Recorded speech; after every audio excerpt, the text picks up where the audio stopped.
of hatred and regret. People without kids, who doesn't have kids? Look at the energy and the vitality in those people. Look at those weak, disgusting people. People with kids look down on people without kids, and I hear that from people without kids all the time. They're bitching about it. Oh, they don't want to talk about their kids. Oh, they talk about having their kids. They act like I'm not a real adult because I don't have kids. Yeah! But here's what you don't know, people without kids. That doesn't stop when you have a child. You just only get looked down on by people with one more child than you. Every additional child you had builds a new category of parent that you can then say, oh, 2. Oh, I remember having 2. You sleeping? You should be. You've only got 2.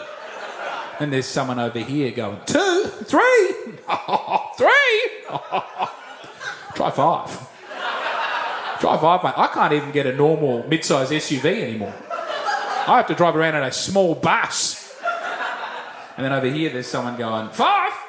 Try 65,000. I am a spider.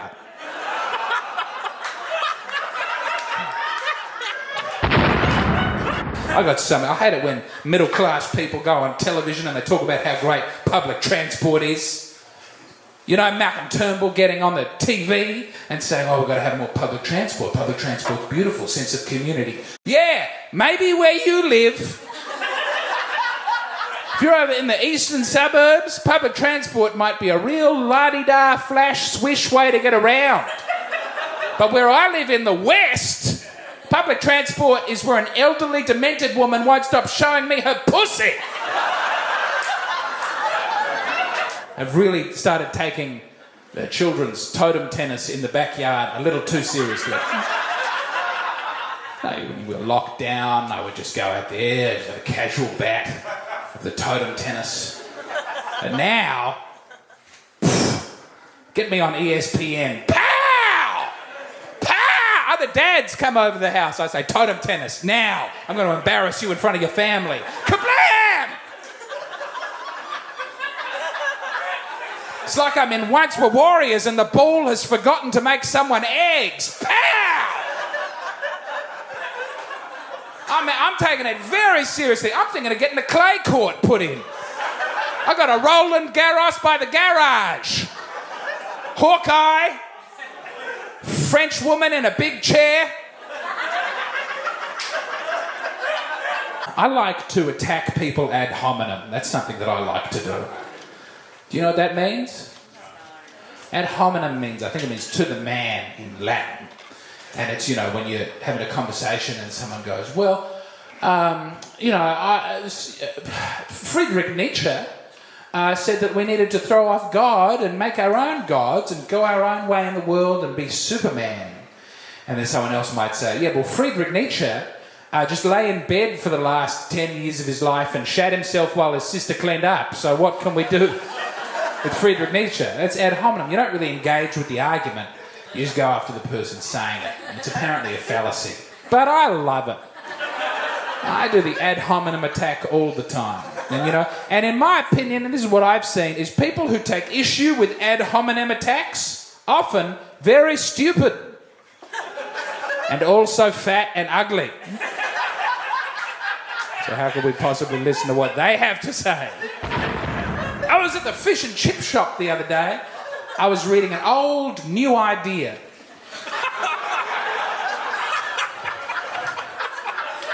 I don't know how new the new ideas in New Idea are, frankly. You want to eat these foods to keep your skin clean. That seems like a very old idea that people have been thinking about for some time. But on the cover, it said, look inside to see Jennifer Aniston's revenge body. And I thought, ooh, I gotta see this. So I open it up, you know, and I see it. It's very disappointing. Because Jennifer Aniston's revenge body, she was just hot. That's not the sort of revenge body I'd have.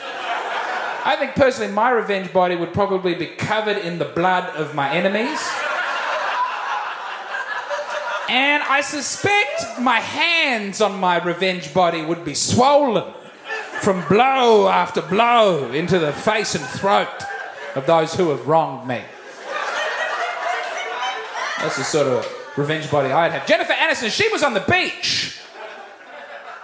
That's not where my revenge body would be. It would hopefully in a basement or an abandoned car park.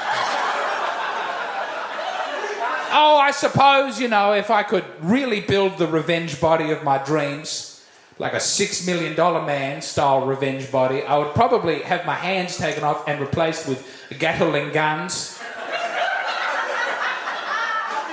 Some sort of sword that can project out of my chest so I can use my other set of hands to grab the enemy and the sword. Ah! You ever noticed when the Pope writes and when the Pope talks, very different? You ever notice that? You read something the Pope has written, any Pope, and he's like, the liminal psychological scripture literary Vatican II ad hominem bibbidi Latin. And you go, this is dense. I'm never going to understand this. Then you watch the Pope speak, and he's like, we must laugh. Love is good. Love each other in Christ. There's a rapper called Lil Baby. Yeah, but there's also a rapper at the moment called Lil Baby. They both came out around the same time. They're both on that new Kanye album. I think their careers must have been helped by having similar names. Someone calls up Lil Baby, going, hello, is this Da Baby? We want to get you on the album. And he goes, well, it's a baby. I've got one more joke, and I think it's a pretty good one. It's a joke that I wrote because I've got to do a kids show coming up soon. I'm sure it'll be fine. So I've written the kids version of the joke, and then accidentally I wrote a good tag, I think, but which I will not be able to say at the kids show. Why didn't the train choke when it went to the restaurant?